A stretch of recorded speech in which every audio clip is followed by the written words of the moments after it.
लहलहाती फसल, भरे पूरे खेत खलिहान, हर किसान का बस यही अरमान। लेकिन प्रकृति पर किसका जोर? कभी बारिश, कभी बिजली, कभी ओला, कभी सूखा, तो कभी कीट पतंग का प्रकोप कर दे नुकसान कमर तोड़। भैया खेती में तो जोखम रहता ही है, अब क्या करें? अब प्रकृति का कोनो उपाय है का? प्रकृति का तो नहीं, मगर नुकसान का उपाय है। अच्छा, हाँ, AIC से फसल बीमा। फसल बीमा? मतलब मामूली सा प्रीमियम दो और बड़ी चिंता से मुक्ति पाओ। अरे वाह! AIC से अपनी जरूरत अनुसार कोई फसल बीमा चुने, जैसे प्रधानमंत्री फसल बीमा योजना। बुआई से लेके कटाई तक प्राकृतिक आपदा से सुरक्षित रहे किसान। भरपाई हो पूरी अगर फसल का हो नुकसान, जब AIC का है साथ तो ना डर ना फिक्र की बात। Agriculture insurance company of India limited, AIC।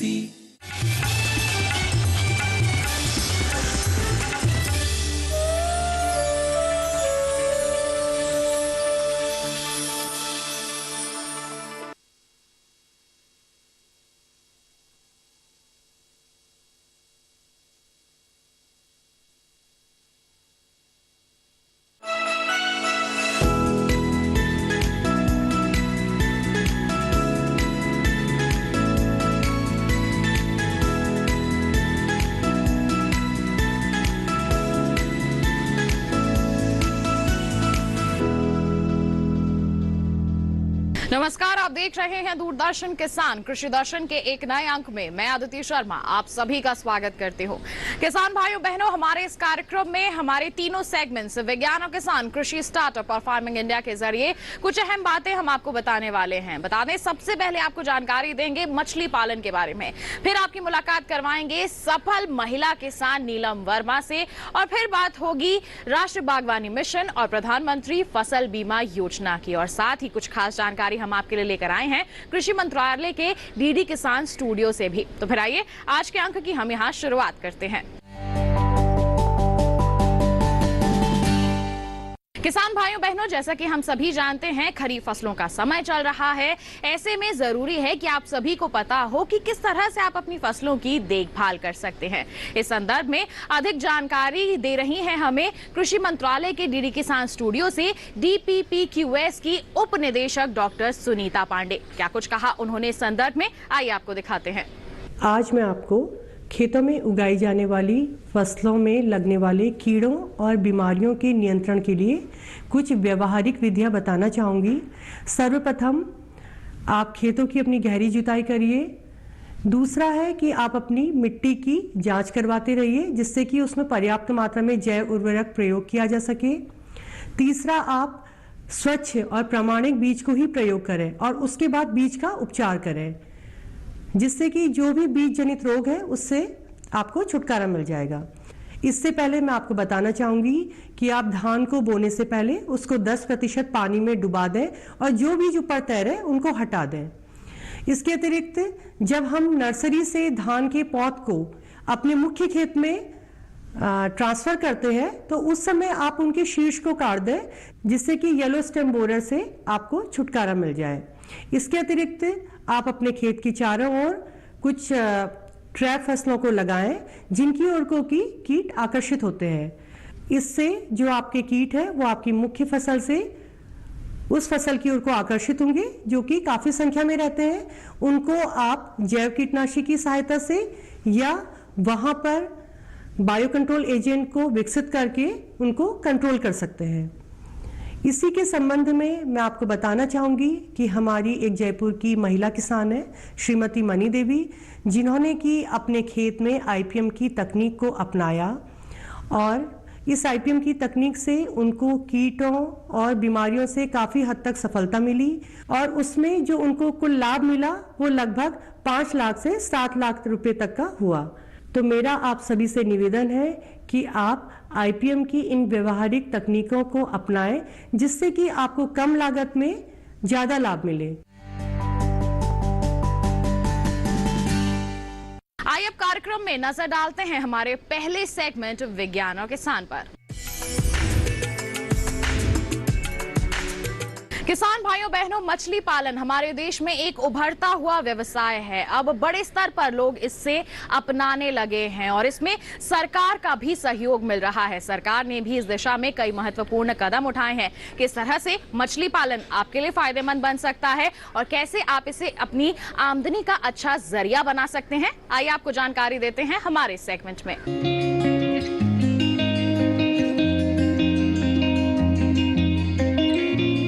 मछली पालने के लिए ऐसे तालाब की जरूरत होती है जिसमें कम से कम 6 महीने पानी उपलब्ध रहे और गर्मी के दिनों में भी कम से कम 5 फीट पानी भरा रहता हो। अगर ऐसा तालाब नहीं है तो अगल बगल से पानी की व्यवस्था करनी होगी। आप चाहें तो नया तालाब खुदवा सकते हैं। नए तालाब के लिए निचली जगह का चुनाव करें, ऐसी जगह जहां पानी ज्यादा समय तक रुकता हो। दोमट मिट्टी ज्यादा समय तक पानी रोकने वाली होती है। वैसे तो छोटे तालाब में मछली पल जाती है, लेकिन अगर कम से कम आधे एकड़ का तालाब होगा तो मछलियों की बढ़वार अच्छी होगी। तालाब आयताकार हो और चौड़ाई के मुकाबले लंबाई 3 गुना होनी चाहिए। तालाब की तलहटी में पेड़ की जड़ या पत्थर को ना छोड़ें। आगे चलकर ये मछली पकड़ने में रुकावट बनेंगे। अगर तालाब में पानी भरने के लिए नदी, नाला या नलकूप हैं, तो 5 से 6 फीट की गहराई काफी है, वरना ये 10 से 11 फीट रखनी होगी। मछली का बीज छोड़ने से 8 से 10 दिन पहले तालाब में गोबर और चूना डालना है। इससे मछलियों के लिए प्राकृतिक भोजन तैयार हो जाएगा। 1 हेक्टेयर के लिए 40 क्विंटल सड़े गोबर की जरूरत होती है। इसे एक साथ नहीं बल्कि हर माह थोड़ा थोड़ा करके डालते रहना है। शुरू में 8 क्विंटल, इसके बाद हर माह 4-4 क्विंटल। तालाब में चूना डालना बहुत जरूरी है, खास तौर से ऐसी जगहों पर जहां की मिट्टी अम्लीय है। महीन पाउडर चूना तब देना है जब तालाब सूख गया हो और सभी बेकार मछलियों को उससे निकाल लिया गया हो। तालाब में रासायनिक खाद भी देना जरूरी है। इसके लिए 80 kilo DAP, 50 kilo muriate of potash प्रति एकड़ की दर से डालें। इसे भी एक बार में नहीं देना है, बल्कि हर माह थोड़ा थोड़ा करके देते रहना है। अगर आपके तालाब में सड़े गले पत्ते या इसी तरह की दूसरी चीजें आती हैं, तो फिर गोबर की मात्रा कम की जा सकती है। अब सवाल उठता है कि तालाब में किस तरह की मछलियां पालनी हैं।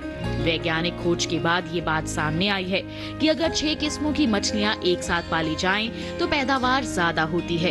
इन 6 किस्मों में शामिल हैं कतला, मृगल, रोहू, सिल्वर कॉप, ग्रास कॉप और कॉमन कॉप। इन किस्मों को पालने से सभी तरह के भोजन का सही से उपयोग हो जाता है। वैसे भी इन मछलियों की आपस में दोस्ती होती है और बड़ी मछलियां छोटे बच्चों को नहीं खाती। तालाब में जगह सीमित होती है, इसलिए बहुत ज्यादा मछलियों का बीज डालने का कोई फायदा नहीं है। अगर बीज बड़े आकार का यानी 3 इंच लंबा है तो 1 एकड़ में 4000 बीजों की जरूरत होगी और अगर लंबाई 1 इंच है तो 10,000 बीज डालने होंगे। अच्छी बढ़त के लिए गोबर की खाद के अलावा पूरक आहार भी देना होता है। इसके लिए सरसों की खली और धान का कूड़ा समान मात्रा में मिलाकर सुबह शाम डालते रहें। बीज डालने के बाद हर महीने जाल डालकर मछली की बढ़वार को देखते रहें। अगर किसी तरह की बीमारी, दाग या घाव नजर आए तो विशेषज्ञ की सलाह जरूर लें। सुबह सूरज निकलने से पहले अगर मछली पानी के बाहर कूदें या हवा में मुंह खोलकर सांस लेने की कोशिश करें तो समझ लें कि पानी में ऑक्सीजन की कमी है। पानी को बांस से पीटें, कुछ चूना पाउडर डाल दें या फव्वारा की तरह पानी को फेंकें। इससे पानी के ऑक्सीजन स्तर में सुधार आ जाएगा। पानी का रंग गहरा हरा होने पर पूरक आहार और खाद देना बंद कर दें। हरा रंग हल्का पड़ जाए तो पूरक आहार फिर से शुरू कर दें। अगर मछली पानी की सतह पर समूह बनाकर घूमे तो समझ लें कि वो भोजन तलाश रही है। ऐसे में पूरक आहार बढ़ा दें। अगर मछली अकेले घूम रही है तो इसका मतलब है कि वो बीमार है। तालाब से सभी मछलियों को एक साथ नहीं निकालना है, बल्कि थोड़ी थोड़ी करके पकड़ना है। इससे उत्पादन ज्यादा होगा। इस तरह 1 एकड़ तालाब से साल भर में 15 क्विंटल मछलियों का उत्पादन आसानी से किया जा सकता है।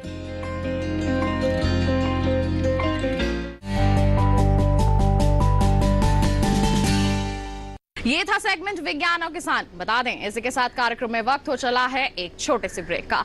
आप कहीं मत जाइए, देखते रहिए कार्यक्रम कृषि दर्शन, बने रहिए दूरदर्शन किसान पर।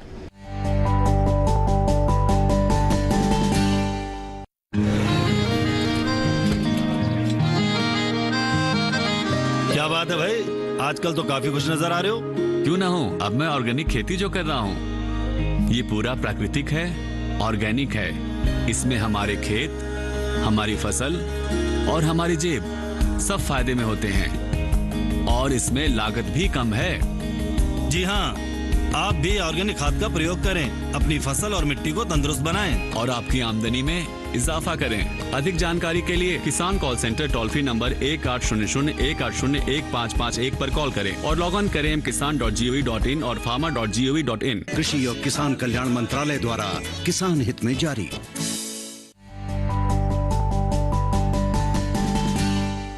ब्रेक के बाद दूरदर्शन किसान के कार्यक्रम कृषि दर्शन में आप सभी का फिर से स्वागत। अब कार्यक्रम में वक्त है कृषि स्टार्टअप सेगमेंट का। हमारे देश में अब महिलाएं पुरुषों से कहीं भी कम आंकी नहीं जाती हैं। कृषि के क्षेत्र की ही हम बात कर लें, कई ऐसी मिसालें हैं जो अन्य महिलाओं को भी प्रेरित कर रही हैं कि वो भी इस क्षेत्र में आगे बढ़ें, सफलता के नए आयाम हासिल करें। आज की हमारी सफल महिला किसान कुछ ऐसी ही हैं। इनका नाम है नीलम वर्मा। आइए इनसे मुलाकात करते हैं, जानते हैं इनकी कामयाबी की दास्तान।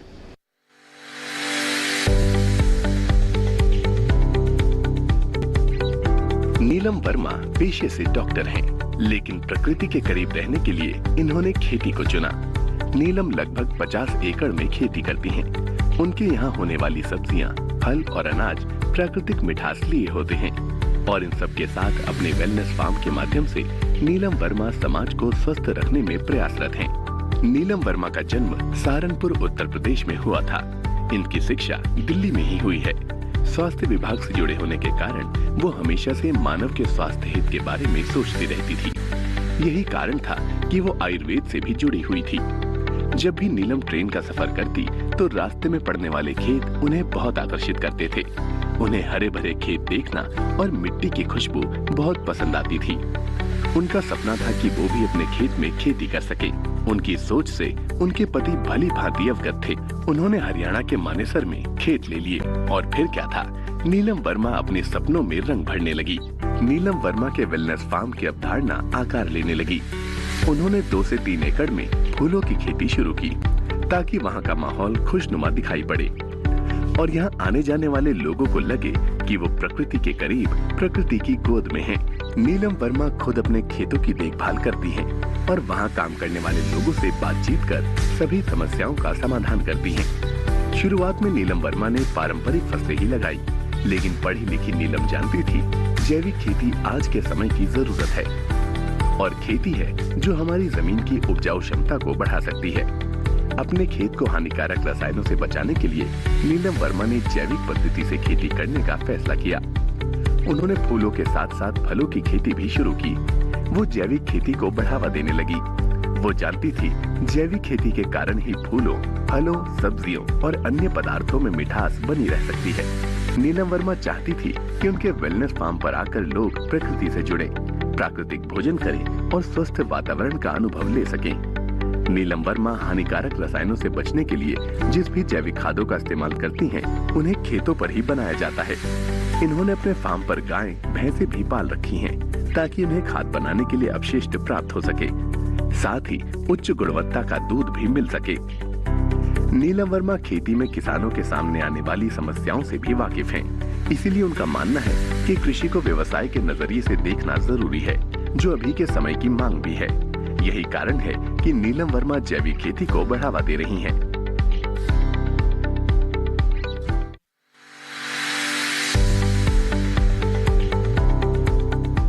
तो ये था सेगमेंट कृषि स्टार्टअप। उम्मीद करते हैं कि आज की हमारी सफल महिला किसान से मुलाकात करके आप भी इनसे जरूर प्रेरित हुए होंगे। बता दें इसके साथ कार्यक्रम में वक्त हो चला है एक और छोटे से ब्रेक का। आप कहीं मत जाइए, देखते रहिए कार्यक्रम कृषि दर्शन, बने रहिए दूरदर्शन किसान पर।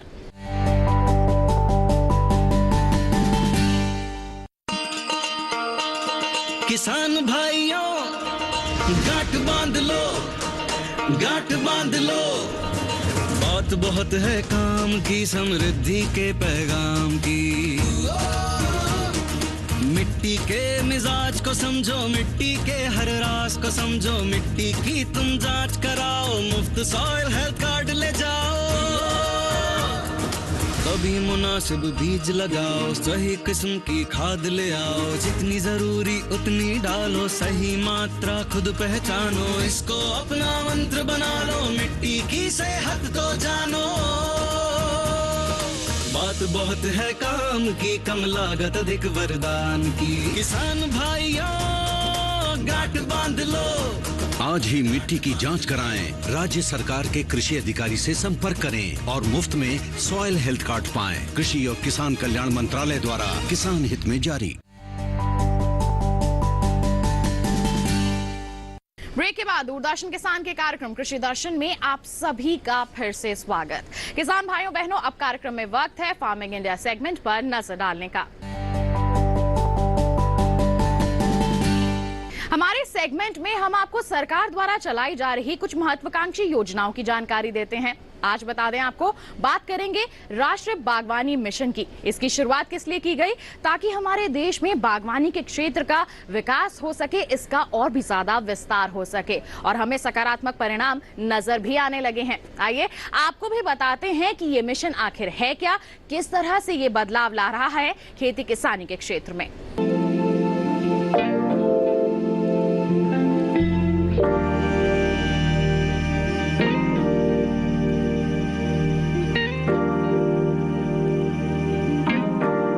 दूसरी फसलों के मुकाबले बागवानी फसल काफी महंगी बिकती है।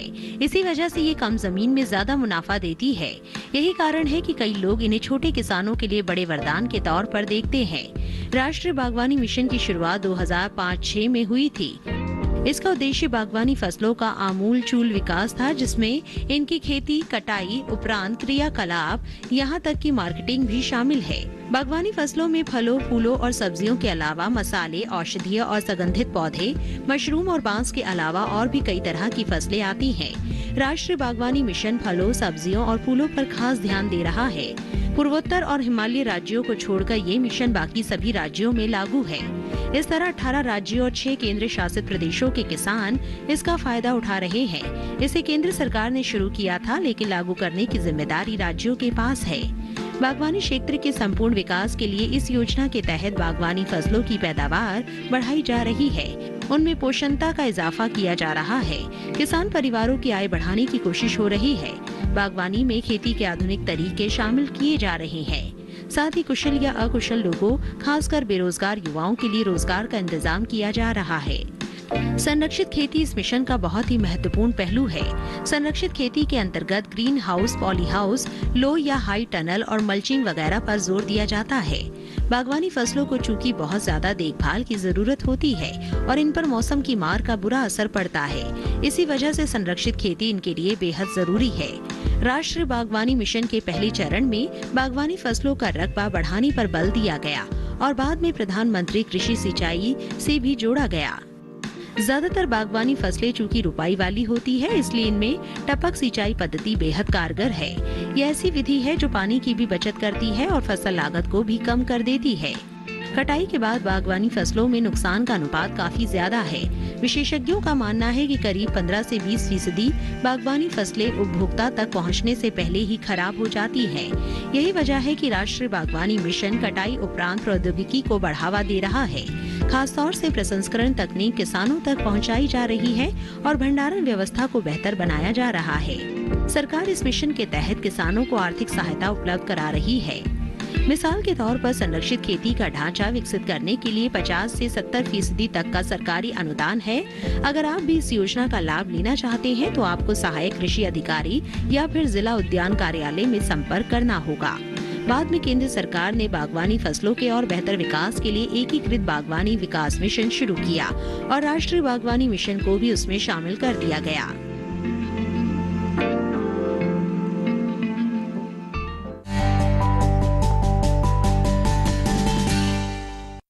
हमारे सेगमेंट में किसान भाइयों बहनों अब हम आपको जानकारी देंगे फसलों के सुरक्षा कवच के बारे में। चौंक गए ना आप? ये है प्रधानमंत्री फसल बीमा योजना। जी हाँ, ये योजना हमारी फसलों को एक सुरक्षा कवच प्रदान करती है। जिस तरह से प्राकृतिक आपदाओं के चलते आपको नुकसान होता है उसकी भरपाई करती है। आप भी इससे जुड़ना चाहते हैं तो क्या प्रक्रिया हो सकती है, आइए आपको बताते हैं।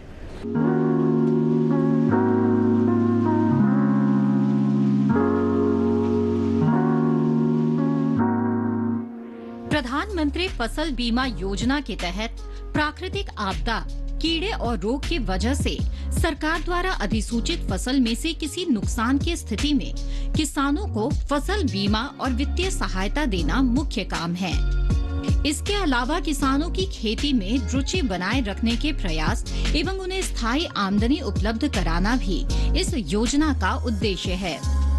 कृषि के क्षेत्र में दिनों दिन हो रहे बदलाव और नई आधुनिक पद्धतियों को अपनाने के लिए प्रोत्साहित करना भी इस योजना का एक उद्देश्य है। इस योजना के अंतर्गत प्राकृतिक आपदाओं के कारण खराब हुई फसल के मामले में बीमा प्रीमियम बहुत कम रखा गया है। किसानों को खरीफ की फसल के लिए 2% प्रीमियम और रबी की फसल के लिए 1.5% प्रीमियम का भुगतान करना पड़ता है। इस योजना का लाभ उठाने के लिए कुछ किसान कुछ विशेष बातों का ख्याल रखें। जैसे फसल की बुआई के 10 दिनों के अंदर प्रधानमंत्री फसल बीमा योजना का फॉर्म भरना जरूरी होता है। फसल काटने से 14 दिनों के बीच अगर आपकी फसल को प्राकृतिक आपदा के कारण नुकसान होता है तब भी आप बीमा योजना का लाभ उठा सकते हैं। बीमा की रकम का लाभ तभी मिलेगा जब आपकी फसल किसी प्राकृतिक आपदा की वजह से ही खराब हुई हो। किसान प्रधानमंत्री फसल बीमा योजना के लिए ऑफलाइन और ऑनलाइन दोनों तरीके से फॉर्म भर सकते हैं। अधिक जानकारी के लिए किसान नजदीकी बैंक की शाखा में जाकर फसल बीमा योजना का फॉर्म भर सकते हैं और इस योजना का लाभ उठा सकते हैं। किसानों के हित के लिए केंद्र सरकार द्वारा नित नए नियम और योजनाएं बनाई जा रही है। ऐसे में साल 2016 में प्रधानमंत्री फसल बीमा योजना भी सरकार द्वारा चलाई जाने वाली योजना है, जिससे किसानों की सहूलियत और बेहतर विकास होने में मदद मिल सके। बीते सालों में इस योजना का लाभ उठाकर किसानों ने और भी मजबूती के साथ कृषि में अपना योगदान देकर सफलता हासिल की है। इस योजना का उपयोग कर भारत के लगभग हर प्रदेश के किसान काफी हद तक लाभान्वित हुए हैं।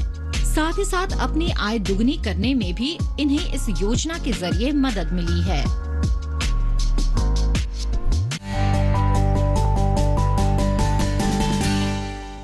तो किसान भाइयों बहनों, ये था कार्यक्रम कृषि दर्शन। उम्मीद करते हैं आज के हमारे इस कार्यक्रम में जितनी भी जानकारियां हमने आप तक पहुंचाई हैं वो आपके लिए जरूर लाभकारी साबित हुई होंगी। चलते चलते एक विशेष जानकारी आपके लिए, टीवी स्क्रीन पर दिखाई जा रहे QR कोड को स्कैन कर लीजिए, सीधा पहुंच जाएंगे हमारे YouTube चैनल पर। दोबारा हमारा ये कार्यक्रम आप देख सकते हैं। साथ ही आप हमें ईमेल करना चाहते हैं, ईमेल ID नोट कर लीजिए। हमारी ईमेल ID है krishidarshandddk@gmail.com। आप अगर हमें पत्र लिखना चाहते हैं तो हमारा पता नोट कर लीजिए। पता है कृषि दर्शन, कमरा नंबर 58, CPC दूरदर्शन, खेलगांव, नई दिल्ली 110049। इसी के साथ हमें दीजिए इजाजत, लेकिन आप बने रहिए दूरदर्शन किसान पर। नमस्कार।